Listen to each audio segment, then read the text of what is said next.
Hey y'all, welcome back to chapter 10.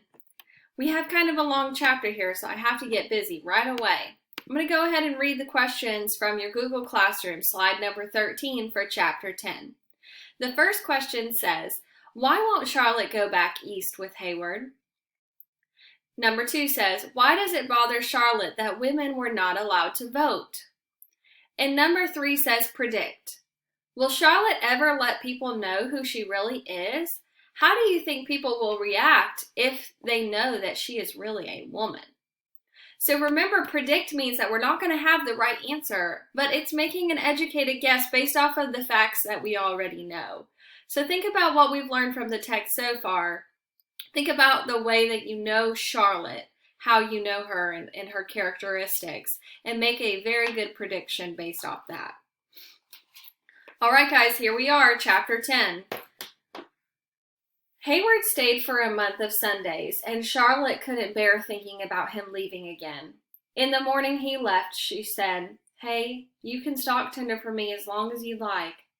Charlotte, I'm begging to think that you like having me around." I'm sorry, let me reread that. "Charlotte, I'm beginning to think that you like having me around," he teased. "I never thought that I'd see the day, but first I gotta work to finish in Missouri. Then I gotta help my folks move out here." He hesitated, but then said, "Charlotte, come with me." Charlotte looked out the new window as if she hadn't heard him. "It'll take me over a year, Charlotte. You could get someone to watch your place, and then Ebenezer could take over until we get back. Won't you come?" She turned to look at him. "I can't, hey, I don't want to leave. I worked my whole life for this. I belong here. I want to build up my horse stock, and I got apples to pick and things I gotta do. Besides, there's something I've been thinking on for some time and I feel real strongly about." She knew that she could tell Hay anything, but she wasn't sure how he would react to it. "I registered to vote in Santa Cruz County. The election's in a few weeks and I don't want to miss it." Hayward started to look at her and shook his head. "Charlotte, you'll be going against the law." "Hey, I know more about who to vote for than most. Women are citizens of this country just like you. They work hard and they make decisions sound as a man's." "There's a lot of folks who don't agree." "Well, there's a lot of men who don't agree," said Charlotte. Hayward grinned at her. "I ain't one of them," he said. "I just don't understand what you'll be proving if no one knows that you're a woman." "I guess I'm proving that here I am a member of this country and that most folks respect. Most of them ask me who I'm voting for, and the only reason I can't walk in and vote is because they think, or that I can walk in and vote is because they think that I'm a man. Sooner or later they'll know that I was a woman and my point will be made." "So someday you're going to let people know you're a lady?" he asked. "Maybe. But whether I let them know or not, I'll be wearing these same clothes and I'll be tending my horses and I'll be running this ranch same as always." He considered what she said and he shook his head. "You know you're mine, Charlotte, and you're fine by me. You know how I feel about you." "I know." He gave her a big hug and acted like he was never going to let go. Then he got on his horse and rode down the lane, past the corral. Charlotte stood on the porch and watched him ride away. He stopped halfway down the road and waved his hat, and Charlotte waved back. He put his hat back on and cupped his hands around his mouth. "I'll be back," he hollered. "I know," Charlotte whispered to herself.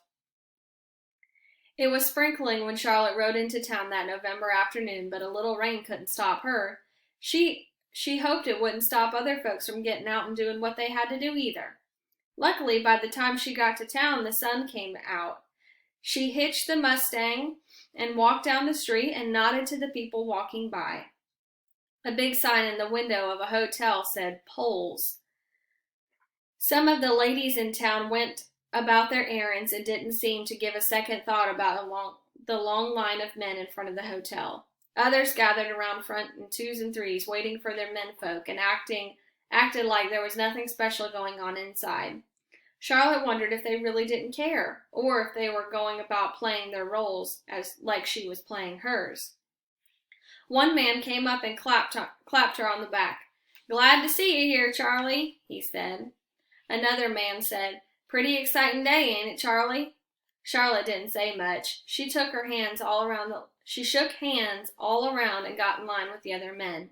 She listened to them banter and joke around her. Heard Wyoming's going to give women the right to vote. I thought I'd heard everything. What's this country coming to? What do you think, Charlie? Charlotte said, I don't think it hurts nothing. Guess they know their minds as well as us. Don't hurt nothing? Them women fighting for all this is just plain crazy stirring up trouble all over. They'll be in a ruination of this country. I told my wife that I told my wife that she wouldn't ever be voting as long as she's married to me, no matter what the law says. What does she even know about politics? Several other men added in their opinions. The line inched up to the hotel steps. A little boy ran up, found his father in line, and tugged on his hand. Papa, Papa, the Taylor boy, and Sarah and I can't play ball because I'm little and she's a girl and she's fighting him in the street and he's twice as big as her. Hurry, Papa. And there's a picture on this page of Charlie and the other men on the stoops getting ready to vote. The father shook his head. We told her and told her about fighting. When's that girl gonna learn?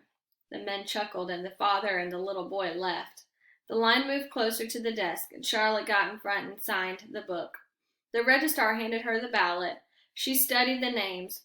Horioto Seymour or Ulysses S. Grant, the conservative Democrat, or the much-talked-about Republican.